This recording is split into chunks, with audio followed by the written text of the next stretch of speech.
Now, the Central Bank of Nigeria is planning to move several of its divisions to Lagos State, the country's economic center and first capital area. An internal memo made this statement known. The action is intended to clear out the Federal Capital Territory-based Apex Bank's head office.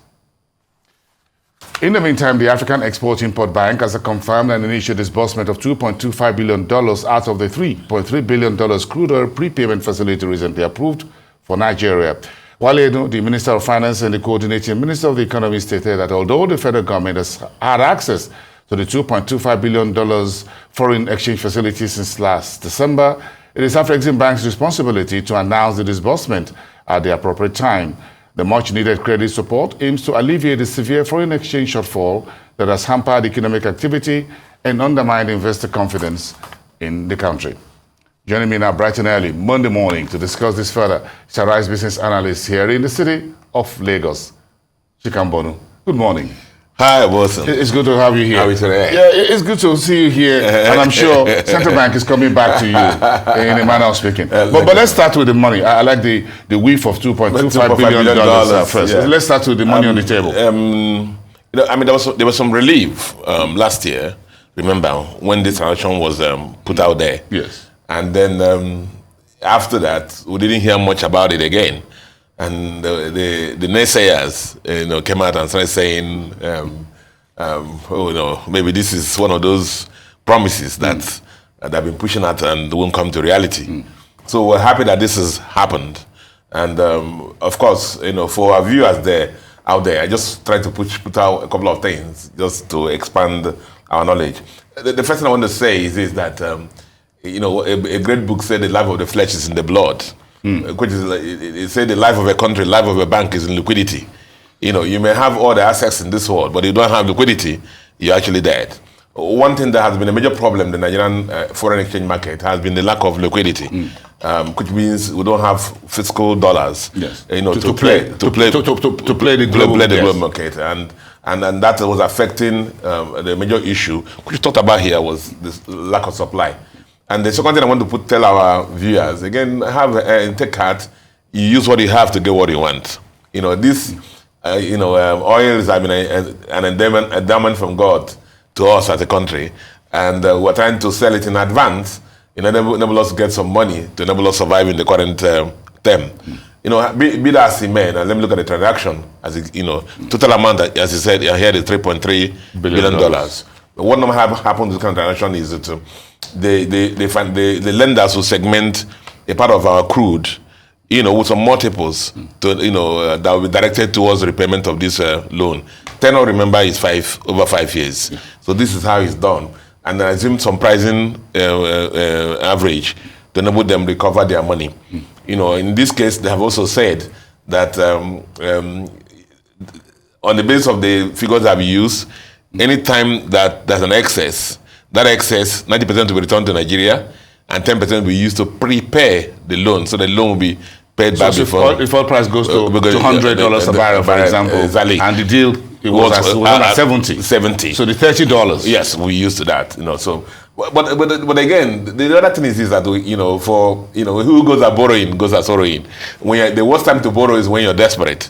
So the pricing of this transaction is at 6% above SOFR, and then SOFR is like the benchmark of rates. Let me not bore our viewers with that. Yeah, international way of calculating rate. Yes. At the current rate, as today's, that's the rate is at 5.313. So if you add 6% on it, that gives you about 11.313. Yes. So that's Nigeria is borrowing this money at 11.313. Now, to push my point to the end, our highest Eurobond, which is currently at the global market, is about 9.6%. Yes. So it tells immediately that the sovereign risk is not in it. This is a strictly commercial transaction. It's about 1.7%, 170 basis points above our highest Eurobond. So which means there's a bit of a risk that was priced in. Exactly. So it's because we're desperate for the money, so have to take it. So that's basically that. But you survive in the short term to be able to live in the long term.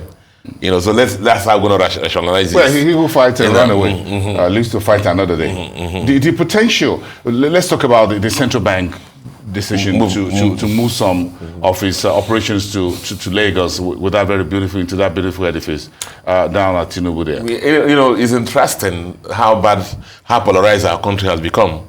That simple, how do you mean? Very simple, straightforward, professional decisions, optimizing decisions now are seen from the prisons or the windows of political whether it's ethnicity or whether it's tribal sentiments and whatever.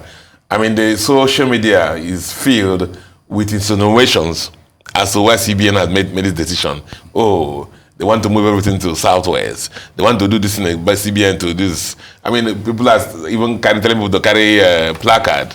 That's something they're going to move Abuja capital back to Lagos, you know. But this is a strictly, you know, professional decision being taken. The CBN head office, and it was designed for about 2,400 people or thereabout. As of now, it's about almost more than 4,000 people.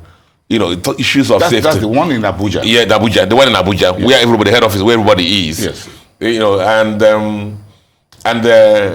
so the simple reason is that it's not for safety things. It's not safe. The other thing that happens now also is that a lot of staff in head office, that's CBN Abuja, yes, actually go out a lot of times now to do locations to go and do Lagos, to come to Lagos, like banking supervision department that supervises the bank. Remember, almost all the head office banks in Lagos. 99.9%. Yeah. So the staff are in Abuja, and they always come to Lagos, stay in hotels, to audit banks in Nigeria or review banks in Lagos here, incurring money for CBN and so on. Flight tickets, hotels, and that. Meanwhile, out of station allowance. 3 or 4, 5 years ago, we had a big edifice in Lagos here. That finished is barely empty. I've gone there; it's barely empty. It's more than 5. So again, for the banks also, the bank's head office in Lagos, they have to go to Abuja when they do things with banking supervision. It's not very optimal. So there are costs on both sides. On the side of the central bank and the bank in order to meet. And even the issue of coordination also. So I rise above any sentiments, primordial sentiments about tribe or this. This is a professional decision, and I think the staff should take it at that. Having said that, you know that what it takes to get accommodation. Families have been settled in Abuja for a long time now. Yeah, for those school children are in school and so on and so forth. And are doing this mid-season. I'm sure Central Bank, knowing how they treat their staff, will have worked out nice packages for people to relocate back to Lagos. But there's still a measure of discomfort, whichever way you look at it. But remember that when you sign this contract of employment, it says, even though you're currently in Abuja, we have the prerogative to send you to anywhere in Nigeria. They could have sent them to Sokoto. You are one of the city gentlemen, and I'm sure you're going to meet a bit more traffic around Tinubu when the CBN staff resumes in that building. There's going to be a bit more vehicular traffic around Marina and all of that. They're going to add to Lagos already. So Lagos is already. I mean, that's what aspect people are saying, that you want to declutter. Yes. And you're coming to Lagos, that's already cluttered. Because at any rate, but specifically, this is CBN that's talking about the building. So the building is empty. Let it be functionally visualized. And for more efficiency, relationship with the banks in Lagos they're supervising, and let it right. But they should look after the staff. Who are they going to redeploy? The Lagos landlords will be... Yeah. I don't want to go there. Lagos landlords will say, be asking first, are you from CBN? If you say yes, you're one of those who are redeployed, then I'm not talking about it. For those of you who have property on the island, I'm sure you guys will be smiling by now because you can't stay too far from the HQ. But this strategic deposit facility about the strategic deposit facility. Billion, yes. The interesting thing is that each time this is reported, for our viewers again, let me just try and put it totally in perspective. The CBN is the banker of last resort for the banks. Basically, when the banks have surplus, they go to CBN overnight and give it to CBN. Just cash. Cash. No, funds, whatever cash. Under the window called the standing deposit facility. Again, if they have shortfall overnight, they go to CBN again and take from that CBN window called the standing lending facility. So each time journalists report it and say banks borrow something trillion from CBN, it's like somebody picking your bank statement and then just adding up all your deposits, all your withdrawals, and say you're owing the bank 10 million without taking care of, netting it off your lodgement. Yes. So it's always nice in perspective to when you're analyzing them to look at the deposits and then the withdrawals. It's considered borrowing. Is there a cost that the banks pay for that? Yes, that's exactly. Let me yes. put it there. Whenever there's a money policy committee meeting, people ask, what did they use that plus 1, plus 100 and minus 300 the asymmetric window? Yes. This is one of the times they use it. Because what happened now is that there's this rate everybody knows called the monetary policy rate. In Nigeria now, the monetary policy rate is 18.75. That's the rate at which the central banks in the country, Nigeria, and the banks in Nigeria take money from each other. So that asymmetric window is plus 100 minus 300. So plus 100 means plus 100 on 18.75. That's 19.75. So if you want to borrow from CBN, that window as a bank, is 19.75. They're gonna charge you. The central bank will charge you. Yes. That's standard lending facility. Yes. The minus 300 applies this way. If you want to deposit money in CBN, they're going to pay you that 18.75 minus 300 basis points, which is 15.75. However, before there was a remunerable limit, which was 2 billion naira. That you can take. The maximum. If you give them 5 billion, they're going to pay interest only in 2 billion. And the balance rate is free. Zero. Yeah. But because of the fact that CBN has been working towards managing liquidity in the system in the last 31 months or so, that limit has been removed. Okay. And so bring us more cash trying to drain excess liquidity in the system. Yeah. And so CBN banks also have seen, treasurers are smart. Anybody can get even 0.01% more. So a lot of treasurers also go into that window, dump money, do that. And I'm preaching to the choir. So that's why but the CBN actually wanted that window to be very active. And so they're getting that what they wanted, So that's why there's a lot of activity on that window now. Now, folks were asking, why is this money going to lending into the real economy? 900 billion. That's a whole lot of money. Again, there was this policy of CBN, which is the loan to deposit ratio. Yes. The policy is, I think the minimum is 65%. Yes. It means the bank loan deposit ratio is below 65%. The shortfall, the CBN will take it and sterilize it. They won't pay you on a cash reserve ratio. Yes. Now, but you see, so a bank will take the decision: should I lend and lose the principal and interest to a customer, that is not worthy to comply with the CBN lend, or the state of the economy, security, to pay back, value chain problems, whatever excuses come up. Because Nigeria is a very, very hostile to lending. So risk framework in Nigeria is very bad.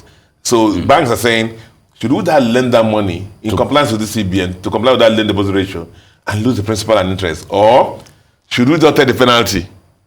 Take it to the central bank and sterilize it there. But at least the whole cash is safe. The whole cash is safe. The whole thing is safe. Even if I'm not earning from it. But I'm losing money because I'm paying depositors interest on it. Yes. But that's marginal.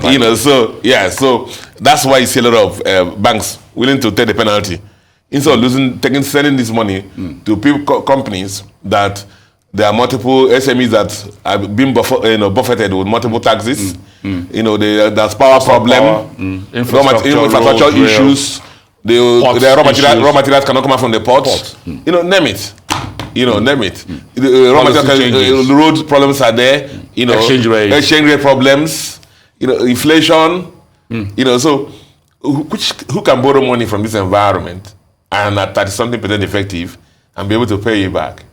So you can see that's why the economy is in comatose, because a lot of the SMEs cannot even borrow. So we just can't blame the banks. You can't just go on social media and blame the banks. Again, I'm not CBN. I'm not standing in this because I was reading some article about some people who are saying, move the capital of banks to something billion, $5 billion or $1 trillion, whatever. To do what? Moving the capital of the banks up does not necessitate lending. No, it does not. Not necessarily. Yes, because until you remove the impediments to lending, banks cannot lend. So it's not move the capital to one whatever. It will not force banks to lend. Lending must be acceptable to risk, available to the risk framework in the economy. On the economy, and that's the issue. So we got to fix the economy. Then the banks will do what? Security, power, multiplicity of taxes, port, name it. Name it.